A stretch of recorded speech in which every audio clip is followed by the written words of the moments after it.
ગુજરાતમાં આવેલા આશાપુરા માતાજીના 3 પૌરાણિક મંદિરો ભાગ 2 1 આશાપુરા મંદિર ભુજ ભુજ શહેરના મધ્યમાં આવેલું આ પૌરાણિક મંદિરની સ્થાપના સંવત 1610માં રાજા ખેંગાર દ્વારા ભુજ શહેરની સ્થાપના વખતે કરવામાં આવી હતી।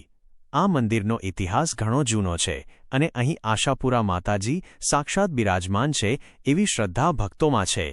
જે ભક્તો કચ્છમાં આવેલા માતાના મઢની યાત્રા કરી શકતા નથી તેઓ અહીં દર્શન કરીને માતાના મઢની યાત્રાનું પુણ્યફળ મેળવે છે। 2 આશાપુરા મંદિર જોગવડ જામનગર જિલ્લાના જોગવડ ગામમાં આવેલું આ મંદિર લગભગ 550 વર્ષ જૂનો ઇતિહાસ ધરાવે છે। લોકવાયકા મુજબ જામનગરના રાજા જામ સાહેબને માતાજીએ સ્વપ્નમાં આવીને જામનગરમાં સ્થાપિત થવાની ઈચ્છા વ્યક્ત કરી હતી। માતાજીએ તેમને કહ્યું કે તેઓ ચકલીના સ્વરૂપે તેમની પાછળ આવશે, પરંતુ રાજાએ પાછળ ફરીને જોવું નહીં।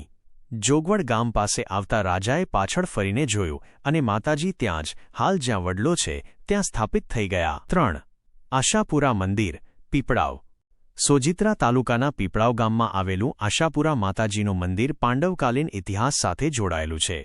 એક લોકવાયકા મુજબ પીપા રબારીની ગાયોમાંથી એક ગાય એક ટેકરી પર દૂધની ધારા વહેવડાવતી હતી। આ જોઈને પીપાજીએ રાજા પેશવાને વાત કરી। તે જગ્યાએ ખોદકામ કરતા માતાજીની 2 મૂર્તિઓ મળી, જેથી રાજા પેશવાએ ત્યાં ભવ્ય મંદિરનું નિર્માણ કરાવ્યું। આજે પણ પેશવા દ્વારા શરૂ કરાયેલી અખંડ જ્યોત આ મંદિરમાં પ્રજ્વલિત છે।